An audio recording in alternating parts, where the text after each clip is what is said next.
Saudara kekasih, kembali lagi kita berjumpa pada 15 April 2022.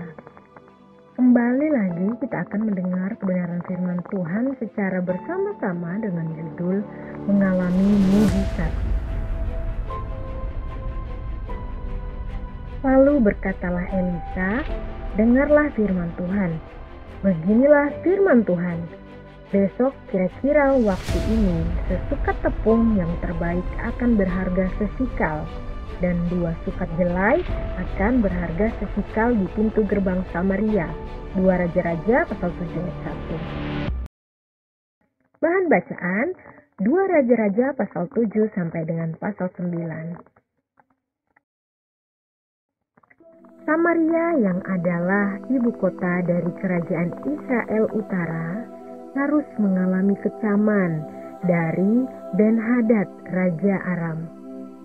Raja Aram dan tentaranya mengepung Samaria sehingga kelaparan yang hebat terjadi di Samaria. Sampai ada satu peristiwa yang terjadi di mana ada keluarga Israel yang memasak dan memakan anak mereka untuk tetap bertahan hidup. Tentunya hal ini membuat semua orang Israel terkejut dan Raja Israel pun berkabung dan mengecam Nabi Elisa. Ketika hal ini didengar oleh Nabi Elisa menyampaikan firman Tuhan, yaitu besok kira-kira waktu ini sesukat tepung yang terbaik akan berharga sesikal dan 2 sukat jelai akan berharga sesikal di pintu gerbang Samaria. Maksudnya firman Tuhan ini bahwa besok akan ada kemenangan yang besar di Samaria.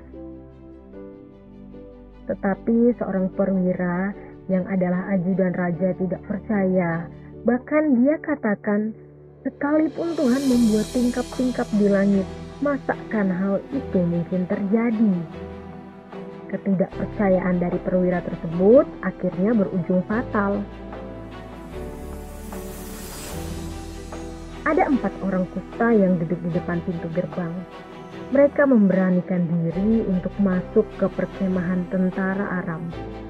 Dan Tuhan membuat perkara yang besar di mana waktu ke-4 orang kusta ini berjalan menuju perkemahan tentara Aram, maka Tuhan membuat tentara Aram mendengar bunyi kereta, bunyi kuda, bunyi tentara yang besar, sehingga semua tentara Aram ketakutan dan melarikan diri.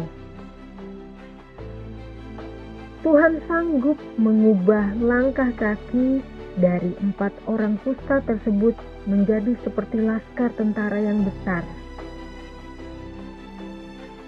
Ke-4 orang kusta tersebut memberitahukan hal ini kepada raja dan semua penduduk Samaria keluar pergi menjarah perkemahan tentara Aram. Ada kemenangan yang besar terjadi. Tetapi perwira yang tidak percaya akan firman yang disampaikan Nabi Elisa mati diinjak rakyat di depan pintu gerbang. Perwira tersebut tidak menikmati kemenangan. Di dalam hidup ini, tentunya pasti ada banyak masalah yang selalu datang menghintip, mengepung kehidupan kita. Ada kalanya belum selesai masalah yang satu, masalah yang lain sudah datang.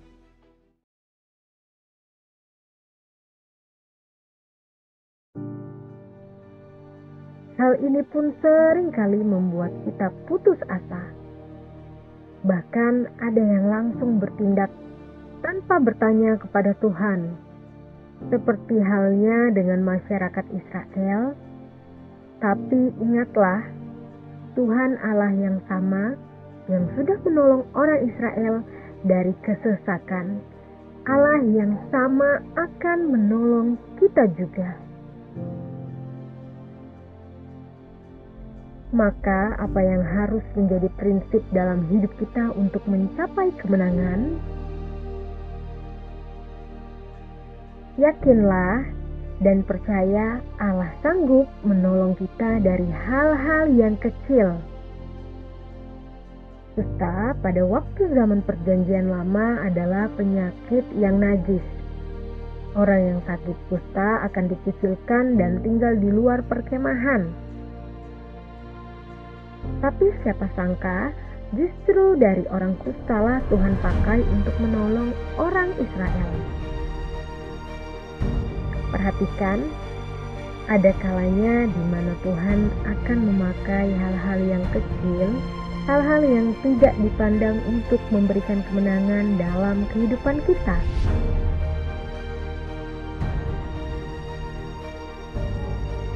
Kedua, berani bertindak.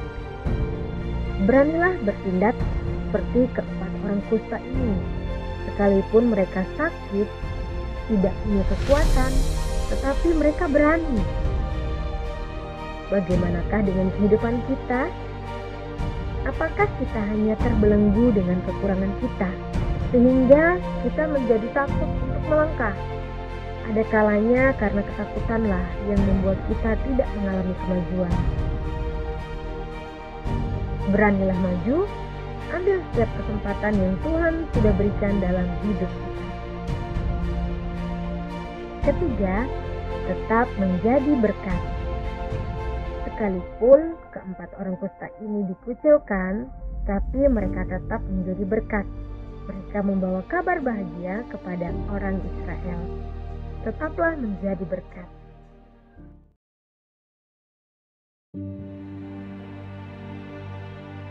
Refleksi, adakah kerinduan Anda yang menurut Anda tidak mungkin tercapai karena fasilitas yang kurang?